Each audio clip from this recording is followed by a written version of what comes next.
বন্ধুরা, তোমরা কেমন আছো? আমার আপন মামির সাথে যা করেছি সেটা শুনলে তোমাদের শরীরের লোম দাঁড়িয়ে যাবে। তোমাদের মেশিন দিয়ে পানি আসবে। তাই গল্পটি শোনার আগে অবশ্যই কানে হেডফোন লাগিয়ে নিও আর হাতের কাছে টিস্যু রেখে দিও।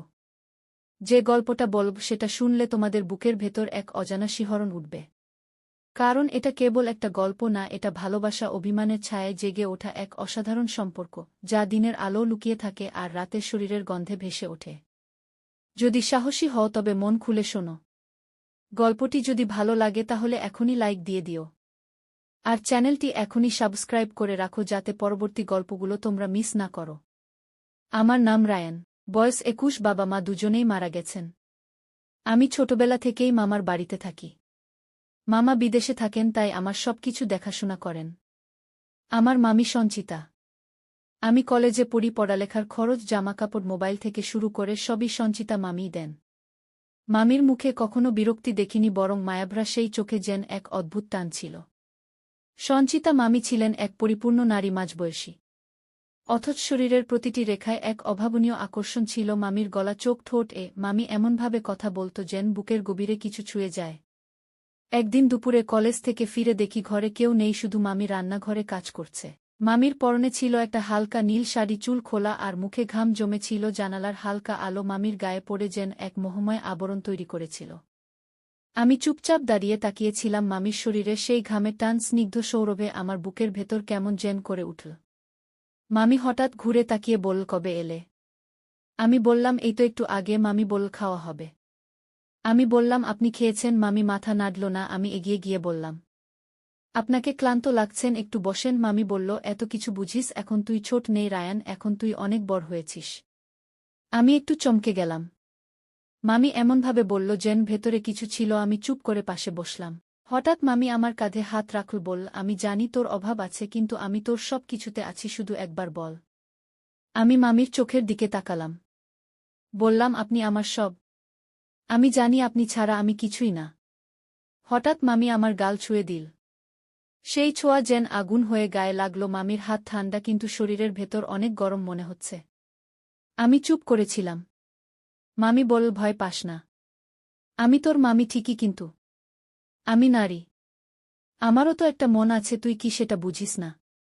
আমি ধীরে ধীরে বললাম, আমি সব বুঝি মামি। আমি কখনো সাহস পাইনি বলার, কিন্তু আমার চোখ সব বলে দিয়েছে। আমি যতবার আপনাকে দেখেছি মনে হয়েছে আমি কিছু একটা অনুভব করছি। মামি হেসে বলল, রায়ান শোন, ভালোবাসা হয় শরীর ছুঁয়ে, মনের গভীরে ঢুকে। আজ আমি তোর সামনে দাঁড়িয়ে আছি, তুই যদি চাস তাহলে আমি তোর একান্ত আপন হতে পারি। আমি চুপ হয়ে গিয়েছিলাম, কিছু বলিনি। মামি কাছে এসে আমার ঠোঁটের একপাশে হালকা করে একটা চুমু খেল। বলল, এটা বুঝিস আদর না আহ্বান, সেটা রাতের বাতাসে টের পাবি। রাতে আমি জানালার পাশে বসেছিলাম। হাওয়ার সঙ্গে মিশে ছিল সঞ্চিতা মামির গালের সেই ছোঁয়া। আমার চোখ বন্ধ করে মনে হচ্ছিল ওর ঠোঁট আমার ঠোঁটে যেন ধীরে ধীরে নামছে। আমি জানতাম এই শুরু, আর এই শুরুতেই আছে শেষ পর্যন্ত গিয়ে হারিয়ে যাওয়ার মতো এক উত্তপ্ত ভালোবাসার গল্প। রাত তখন প্রায় 12টা। আমি ফোনটা নিয়ে বিছানায় বসে আছি। হঠাৎ স্ক্রিন জ্বলে উঠল। মেসেজ, সঞ্চিতা মামি লিখেছে, ঘুমাচ্ছ? আমি থমকে গেলাম। লিখলাম, না, আপনি বলুন। মামি কিছুক্ষণ চুপ, তারপর লিখল, আজ রাতে জানালার পাশে দাঁড়িয়ে আকাশ দেখছিলাম। হঠাৎ মনে হলো এই আকাশের নিচে কেউ একজন আমার খুব দরকার, যে আমার পাশে বসে থাকবে আর আমি তার কাঁধে মাথা রাখব। আমি লিখলাম, আমি তো আছি মামি, আমি তো পাশে থাকি। ও লিখল, পাশে থাকা আর একান্ত থাকা এক নয় রায়ান। আমি বললাম, আপনি কি বলতে চাইছেন? মামি লিখল, আজ তুমি দরজার বাইরে এসে দাঁড়াও, আমি বুঝে যাব তুমি আমায় বুঝেছ। আমি চুপ হয়ে গেলাম। কিছুক্ষণ চোখ বন্ধ করে শুয়ে থাকলাম। মনে হচ্ছিল বুকের ভেতর থেকে কেউ ডাকছে। আমি আস্তে করে দরজা খুলে বারান্দায় এলাম। সামনের ঘরের আলো জ্বলছে। আস্তে পায়ে গিয়ে দাঁড়ালাম দরজার সামনে। হঠাৎ দরজা খুলে গেল। সঞ্চিতা মামি সামনেই দাঁড়িয়ে, ওর মুখে অদ্ভুত শান্তি। পরনে পাতলা গোলাপি নাইটি, চুল খোলা। আমি কিছু বলার আগেই মামি হাত ধরে টেনে ঘরে নিয়ে গেল। বলল, আজ আর কথা না, শুধু আদর হবে। আমি বললাম, আপনি এতদিন কি লুকিয়েছিলেন? মামি বলল, নিজের তৃষ্ণা নিজেরই ভিতরে রেখেছিলাম। আজ তোমার চোখে সেটা খুঁজে পেলাম। মামি আমার গালে হাত রাখল। আমি চোখ বন্ধ করলাম। হঠাৎ ঠোঁটে একটানা উষ্ণ স্পর্শে আমার ঠোঁট কেঁপে উঠল। আমি জড়িয়ে ধরলাম মামিকে। তার শরীরটা একেবারে নরম, উষ্ণ। আমি বললাম, আপনি যদি থামাতে চান তাহলে এখনই থামান। মামি বলল, না রায়ান, আজ আমি তোমার হতে চাই পুরোপুরি। সঞ্চিতা মামি আমাকে বিছানায় বসিয়ে ওর পাশে এল। ওর চোখ দুটো ছিল জলের মতো স্বচ্ছ। আমি হাত ধরলাম, ও চুপচাপ ছিল। তারপর আমার বুকের উপর মাথা রাখল, বলল, এতদিন ধরে এই মুহূর্তটার স্বপ্ন দেখেছি। আমি শুধু বললাম, আজ থেকে এটা স্বপ্ন না, বাস্তব। আমি ওর চুলে হাত রাখলাম, ধীরে ধীরে ওর কাঁধে ঠোঁট ছুঁইয়ে দিলাম, সেখান থেকে গলায়, তারপর গালের কাছে এসে মুখ থামল না। ঠোঁট ঠোঁটের সঙ্গে মিশে গেল, দীর্ঘ চুমু চলল অনেকক্ষণ, যেন নিঃশ্বাস বন্ধ হয়ে এল। ওর ঠোঁটে ছিল লিপবামের হালকা স্বাদ, গায়ে এক অদ্ভুত উষ্ণতা। আমি ওকে কাছে টেনে নিলাম, ওর বুক আমার গায়ে ধাক্কা খাচ্ছিল, নিঃশ্বাস কাঁপছিল। আমি বললাম, আপনি যদি চান থামতে পারি। ও বলল, না, আমি থামাতে চাই না। আমি ওর পিঠে হাত রাখলাম, শাড়ির উপর দিয়ে, নরম ত্বকের নিচে কেমন যেন আগুন ছিল। ওর চোখ বুজেছিল। আমি ফিসফিস করে বললাম, আপনি সুন্দর। মামি হেসে বলল, আজ শুধু নাম ধরে ডাকো, সঞ্চিতা বলো। আমি বললাম, সঞ্চিতা, তুমি আজ আমার। আমরা চুপচাপ বিছানায় শুয়ে রইলাম। ও আমার বুকের উপর হাত রেখেছিল, আমি ওর পেটে হাত রাখলাম। ওর শরীরটা ধীরে ধীরে কাঁপছিল। ও বলল, তুমি জানো না কতদিন ধরে আমি এই ছোঁয়ার অপেক্ষায় ছিলাম। আমি বললাম, আমিও। সেই রাতে কোনো কথা ছিল না, শুধু শরীরের নীরবতা আর হৃদয়ের শব্দ। রাতের সেই চুপচাপ বিছানা সকালে ভাঙো সঞ্চিতা মামির দীর্ঘ নিঃশ্বাসে। আমি চোখ খুলে দেখি জানালার পাশে দাঁড়িয়ে ও তাকিয়ে আছে বাইরে। ওর গায়ে এখনো সেই রাতের আলো লেগে আছে। আমি আস্তে করে বললাম, ঘুম আসেনি। ও বলল, ঘুম আসলেও মন তো শান্ত ছিল না রায়ান। আমি পাশে গিয়ে দাঁড়ালাম, বললাম, কি হয়েছে, তুমি কাঁদছো? ও বলল, হ্যাঁ, আমি কাঁদছি, কারণ আমি তোর মামি, আমি তোর মা হতে পারতাম। অথচ আমি এখন এক নারী যার শরীরটা তুই ছুঁয়েছিস।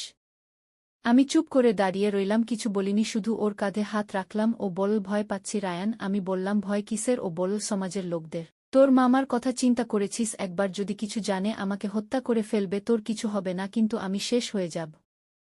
আমি বললাম, কিন্তু আমরা তো জোর করে কিছু করিনি, আমরা কারো ক্ষতি করিনি। ও বলল, সমাজ তা বোঝে না রায়ান, ভালোবাসা বুঝলেও রক্তের সম্পর্ক ভাঙা মানতে পারে না। আমি বললাম, তুমি চাও আমি দূরে যাই? ও চুপ করে রইল, তারপর বলল, পারবি, তুই পারবি দূরে যেতে? আমি ওর চোখে তাকিয়ে বললাম, না, পারব না, কারণ তুমি শুধু আমার মামি না, তুমি আমার হৃদয়ের স্পর্শ, তুমি আমার অনুভবের ভিতরে ঢুকে গেছ। সঞ্চিতা বলল, তাহলে একটা প্রতিজ্ঞা কর, আজ থেকে যা করবি শুধু আমাদের ভেতরে থাকবে। দিনের বেলায় আমি তোর মামি, তুই আমার ভাগ্নে। কিন্তু রাতের অন্ধকারে আমি হব তোর সঞ্চিতা, তুই হব আমার রায়ান। তুই যেভাবে চাইবি আমাকে পাবি, আমি কারো স্ত্রী নই, তখন আমি হব তোর সম্পূর্ণ। আমি ওর সামনে হাঁটু গেড়ে বসে ওর হাত ধরলাম, বললাম, প্রতিজ্ঞা করছি, আমি তোমাকে কাঁদতে দেব না কখনো। আমি তোমার শরীর আর মনকে আলাদা করব না। তুমি যেদিন বলবে থাম, আমি থেমে যাব। তুমি যেদিন বলবে নাও, আমি তোমাকে নিয়ে উড়ে যাব। ও আমার গাল ছুঁয়ে বল, রায়ান, আজ রাতে আবার আসবি তো? আমি বললাম, হ্যাঁ, আজ আর কোনো ভয় থাকবে না, শুধু ভালোবাসা। তুমি আমাকে ডাকলেই আমি আসব, কারণ এই শরীরের স্পর্শে এখন আমার জীবনের তৃষ্ণা মিশে গেছে। সেই রাতে বিছানায় শুয়ে ঘুম আসেনি, আমার কানে বারবার ঘুরে ফিরে আসছিল সঞ্চিতার কণ্ঠ, রায়ান, আজ আমি তোকে ভালোবেসে ফেলেছি। এই ভালোবাসা এখন পাপ হোক আর পুণ্য, আমার কিছু যায় আসে না। রাত তখন 11টা। আমার ফোনে একটানা মেসেজ আসছে, একটার পর একটা। সবগুলো সঞ্চিতা মামি পাঠাচ্ছে। প্রথমটায় লেখা ছিল, ঘুমাচ্ছিস? দ্বিতীয়টায় লিখেছে, দরজা খোলা রাখব। তৃতীয়টায় শুধু একটা লাইন, তোমার চুমু দরকার, আজ খুব বেশি দরকার। আমি ফোন রেখে উঠে দাঁড়ালাম, আস্তে করে ঘর থেকে বেরিয়ে গেলাম, পেছনের দরজাটা খুলে দেখি সারা বাড়ি নিস্তব্ধ, শুধু ওর ঘর থেকে হালকা আলো বের হচ্ছে। আমি ধীরে ধীরে দরজার কাছে গেলাম। ভিতরে ঢুকেই দেখি বিছানায় বসে আছে সঞ্চিতা, পরনে পাতলা কালো নাইটি, চুল খোলা, চোখে একরাশ তৃষ্ণা। আমাকে দেখেই ও উঠে এসে বলল, আজ আমাকে আর জিজ্ঞেস করবি না, আমি প্রস্তুত, আমি তোকে চাই যেমন তুই চাস। আমি কিছু না বলে ওকে জড়িয়ে ধরলাম, ঠোঁটে ঠোঁট রেখে গভীর চুমু খেলাম। সেই চুমুতে ছিল আগুন, ছিল নরমতা, ছিল দুঃখ, ছিল ভালোবাসা। আমি ওকে বিছানায় শুইয়ে দিলাম। ও বলল, রায়ান, আজ আমাকে ভালোবাসার মতো নয়, প্রয়োজনের মতো ছুঁয়ে দাও। আমি ওর কাঁধ গলা ঘাড়ে একের পর এক চুমু খেতে থাকি। ওর শরীরটা নরম গরম কাঁপছিল, ওর নিঃশ্বাস বড় হচ্ছিল। ও বল, রায়ান, আমার বুক জ্বলে যাচ্ছে, তুই আমার ভিতরে ঢুক না, আমি তোকে চাই পুরোটা। আমি বললাম, আমি এখন তোর সঙ্গী, তোর স্বামী, তোর ভালোবাসার পুরুষ। ও বল, হ্যাঁ, তুই আমার, আমি এখন তোকে ছাড়া বাঁচতে পারব না। আমি ওকে পুরো শরীর জুড়ে অনুভব করছিলাম। ওর প্রতিটি উত্তাপ আমি গায়ে মেখে নিচ্ছিলাম। ওর পেট, বুক, কোমর, আমি ওকে এক মুহূর্তের জন্য ছেড়ে দিচ্ছিলাম না। আমরা দুইজন এক হয়ে গেছিলাম, তৃষ্ণায় ক্লান্ত, ভালোবাসায় পূর্ণ। রাত অনেকটা কেটে গেছে। আমি ওর কানে ফিসফিস করে বললাম, সঞ্চিতা, আমি এখন শুধু তোর, তুমি আমার সবকিছু। ও চোখে জল নিয়ে বল, রায়ান, আমি এখন তোকে ছাড়া মরেও শান্তি পাব না। আমরা দুজন চুপচাপ বিছানায় জড়িয়ে ছিলাম, জানালার বাইরে বাতাসে ছিল এক নতুন দিনের গন্ধ আর ভেতরে ছিল শুধু শরীরের ঘাম, ভালোবাসার উত্তাপ আর নিঃশব্দ চুমুর শেষ ছায়া। সন্ধ্যা নামতেই আমি ফোনে ব্যস্ত, হঠাৎ দরজার পাশে দাঁড়িয়ে থাকা সঞ্চিতাকে দেখে চমকে উঠলাম, ওর চোখ লাল, গলা শক্ত। আমি বললাম, কি হয়েছে? ও কিছু বলল না, হঠাৎ করে বলল, সেই মেয়েটা কে, যার মেসেজ তুমি দুপুরে পেয়েছিলে? আমি বললাম, কি বলছো তুমি? ও বল, আমি দেখেছি রায়ান তোমার ফোনে একটা মেয়ে হাঁটার ছবি পাঠিয়েছে, তুমি সেই মেয়ের পেছনে কেন দৌড়াচ্ছ? আমি স্তব্ধ। আমি বললাম, আমি তো কারো সাথে কিছু করিনি, শুধু এক বন্ধুর পাঠানো ছবি। ও বল, তুই বুঝিস না, আমার শরীরে যখন তুই ছুঁয়েছিলি তখন আমার মন তোকে ছুঁয়েছিল আর তুই সেই মনকে আজ আঘাত করলি। আমি বললাম, সঞ্চিতা, আমি কেবল তোমাকেই চেয়েছি, তুমি আমার সবকিছু। ও বল, তাহলে প্রমাণ দে, আজ তুই যদি সত্যিই আমাকে ভালোবাসিস তাহলে আর কারো দিকে তাকাবি না, তুই শুধু আমার। আমি বললাম, আমি আজকেই তোমাকে প্রমাণ দেব। রাতে ওর ঘরে গিয়ে আমি দেখলাম সঞ্চিতা কাঁদছে।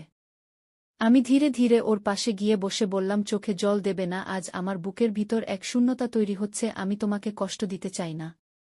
সঞ্চিতা বলল, তাহলে আজ আমাকে ভালোবাসার শেষ রূপ দেখাও, যেভাবে তোমার ঠোঁটে চুমু খাই আমি ভুলে যাই আমি কে।